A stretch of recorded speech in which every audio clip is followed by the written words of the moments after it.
All right, let's get to the 5 takeaways here. And there's so much to take away from this game. I've really enjoyed, hearing other people's hot takes and perspectives. But I think the first takeaway from this game is that Stafford met expectation, but he left us wanting more. Yes, Matt Stafford did a fantastic job. Not just, he wasn't really in a position where he had to take over this game, but he did in like the calm, cool, collective cucumber kind of way. And I was just, from the moment he threw that bomb to Van Jefferson, and Van Jefferson had the awareness that he didn't get touched when he fell down after the catch, that he spurted back up and he was able to get the touchdown. You just felt Stafford was comfortable. He didn't look panicked. He didn't look out of comfort. And yeah, he looked really good, and I'm really excited that he's the quarterback of the Rams. I think he showed he is an upgrade over Jared Goff in a game like this. And it's nice that we won't have to always be grinding out these long drives, and that we were able to get a couple of quick scores. I'm really looking forward to seeing more from Stafford. I feel we've only seen the tip of the iceberg. I think that Stafford and Robert Woods will do some things in amazing games. I think Stafford and Cooper Kupp clearly have a good chemistry. Really looking forward to seeing that. Would like to see more from Tutu Atwell and Deshaun Jackson, even though he had a couple of catches. And Van Jefferson, he made his catches count. That's for sure. So we'll continue to monitor this Rams wide receiving core, but this is looking to be the best wide receiving core that Stafford has ever had. And after the 5 takes, we will talk a little bit more about that. Second take is the O-line did well versus a tough Bears defense. Yeah, you have guys like Akeem Hicks and Khalil Mack, but I think Brian Allen at center stepped up and played as well as he needed to. And I think Rob Havenstand's probably the breakout performer of the game of this unit. He did a great job containing Khalil Mack.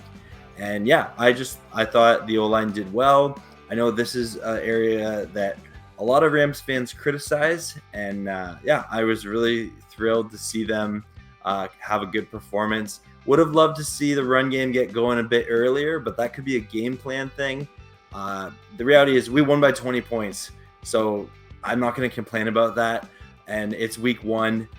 I don't think that our run game is trash, as I've seen some people in the Ramley be talking about. It's week 1. You can get the ground game going, and it's going to be better in some games than others.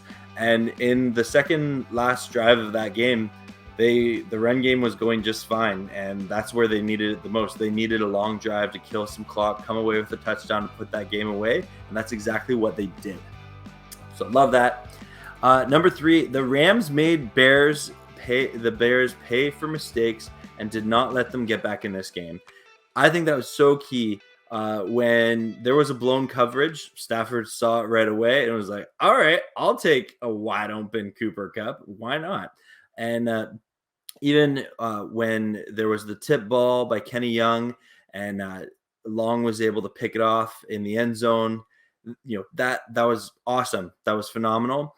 And it took points away from the Bears. The Bears had a fumble, and they also had an interception. And then they also had 2 failed 4th down conversions, and that's as good as a turnover. So, yeah, the Bears defense made them pay for mistakes, and that's what you got to do to win football games in the NFL. It's not about how many mistakes you make, but it's if your opponent makes you pay for those mistakes that you do make. My 4th takeaway is Jalen Ramsey showed how good he is. Darius Williams showed how good he's become. Yes, we give Jalen Ramsey a lot of praise, and rightfully so. He is the best corner in football. There's not another corner I'd rather have on my team than Jalen Ramsey. Absolutely. But I do want to give props to Darius Williams as well. And I spelled his name wrong there, and I do apologize. I'm going to fix that right away. That is, I can't believe I put an E there. My apologies. Oh, that's so embarrassing. Okay. That is fixed. Yes, that's how much respect we have for Darius Williams. This has the potential. Darius Williams, he came on so strong last year towards the end of the season, but definitely this season, Jalen Ramsey and Darius Williams can continue to build on that reputation, and they have the potential to be the best cornerback tandem in football. And yeah, they held Darnell Mooney and Allen Robinson in check last night, and we can have Bears fans can stop the who's Jalen Ramsey's daddy thing, whatever that was, because Jalen and Darius were able to back up all the hype around this secondary, and I don't think they had a pass play over 10 yards like through the air. Like, they just played at such a high level. Allen Robinson was not much of a factor, even though he had, I think, 5 catches on the game. But phenomenal job by these two corners. And Jalen continued to show how good he is as a tackler.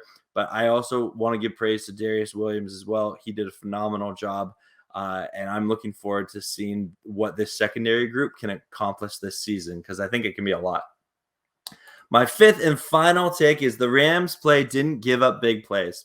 And besides a few runs, they forced the Bears to grind out drives. So, there was the big run at the start of the game by David Montgomery. David Montgomery was clearly the best best Bears player on offense. But it seemed like the Rams defense was really schemed to not give up the big play, and it forced the Bears to grind out these long drives and not even when the Bears offense was in a bit of a rhythm, it didn't seem like the game was ever out of control for the Rams. And I think the defense really dictated the tempo of this game more than the Bears offense did. And let's face it, like, when we had our 2 long 50 plus yard pass plays, those were just taking advantage of what the DBs gave the Rams, and Stafford rightfully took advantage of that. We didn't need to dominate time of possession. We didn't need to hog the ball. And that's exciting to see, because that means your team is going to be someone that, teams like the Bears and other teams that don't have that quick score offense, they're going to try and hog the ball from us. And we're going to be like, okay, do it. Like, you always see teams do this against teams like the Chiefs or the Bucks, where they have these high-powered offenses. And it looks like the Rams are going to be in that conversation. So take note, NFL.